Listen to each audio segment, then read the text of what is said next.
പല്ലിയും പാറ്റയും എല്ലാം ഒന്നിച്ച് തീർത്താൻ പറ്റുന്ന നല്ല 2 കിടിലൻ ടിപ്പാണ് ഞാനിന്ന് കാണിക്കുന്നത്. അപ്പോൾ അതിനായിട്ട് നമുക്ക് കുറച്ച് കഞ്ഞിവെള്ളം അതിനകത്ത് നിന്ന് എടുക്കാം. അപ്പോൾ തലേ ദിവസത്തെ കഞ്ഞിവെള്ളമാണ് ഞാനിപ്പോൾ എടുത്തിരിക്കുന്നത്. നല്ല കട്ടിയായിരിക്കണം കേട്ടോ. ചെറിയ പുളിപ്പൊക്കെ ആയിട്ട് നല്ല കട്ടിയുള്ള കഞ്ഞിവെള്ളമാണ്. കാരണം എലിക്ക് ഒക്കെ ഇത് ഭയങ്കര ഇഷ്ടമാണ്. അപ്പോൾ ഇതിനകത്ത് ചേർത്ത് കൊടുക്കേണ്ടുള്ള സാധനം എന്ന് വെച്ചാൽ പരലുപ്പാണ് കേട്ടോ. അപ്പോൾ പരലുപ്പ്, അതേപോലെ തന്നെ 2 പാരസെറ്റാമോൾ ഗുളിക, അതേപോലെ വിനാഗിരി. ഇപ്പോൾ ഞാൻ കാണിക്കാം. ആദ്യം നമുക്ക് 1 സ്പൂൺ അളവിൽ പരലുപ്പിട്ട് കൊടുക്കാം. പരലുപ്പ് ആകുമ്പോഴത്തേന് നല്ലതാണ് കേട്ടോ, നല്ലൊരു എഫക്റ്റാണ് ഇതിന്. അപ്പോൾ അത് നല്ലോണം ഒന്ന് അലിഞ്ഞ് ചേർത്ത് ഇനി നമുക്ക് ഇതിനകത്തോട്ട് ചേർക്കേണ്ടുള്ളത് ബേക്കിംഗ് പൗഡർ.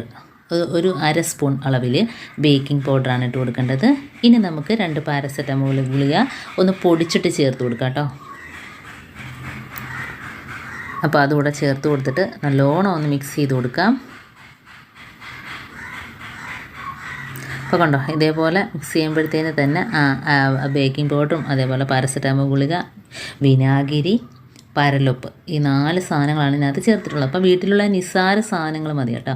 വെറുതെ നമ്മൾ കടയിൽ നിന്നൊക്കെ കെമിക്കലും കാര്യങ്ങളൊക്കെ മേടിക്കുന്നതിനേക്കാളും നമ്മൾ വീട്ടിൽ നിസ്സാര സാധനങ്ങൾ വെച്ചിട്ടുണ്ടാക്കാൻ പറ്റുന്ന കിടിലൻ ടിപ്പാണ്.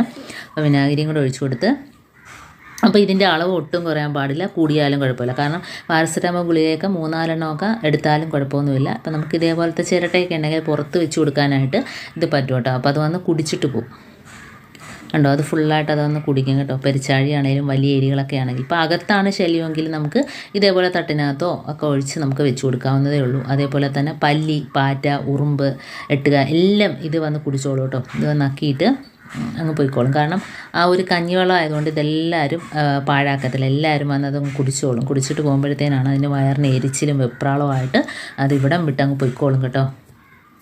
അപ്പോൾ ഇതുപോലെ തറയിൽ സ്വല്പം വീണാലൊന്നും കുഴപ്പമില്ല, അത് വന്ന് നക്കി കുടിച്ചോളും. പല്ലിയൊക്കെ ആണെങ്കിലും വന്ന് നക്കി കുടിച്ചോളും. അപ്പോൾ നമ്മൾ ഗ്യാസ് അടുപ്പിൻ്റെ താഴ്ഭാഗത്തായിട്ട് വെച്ച് കൊടുക്കാം.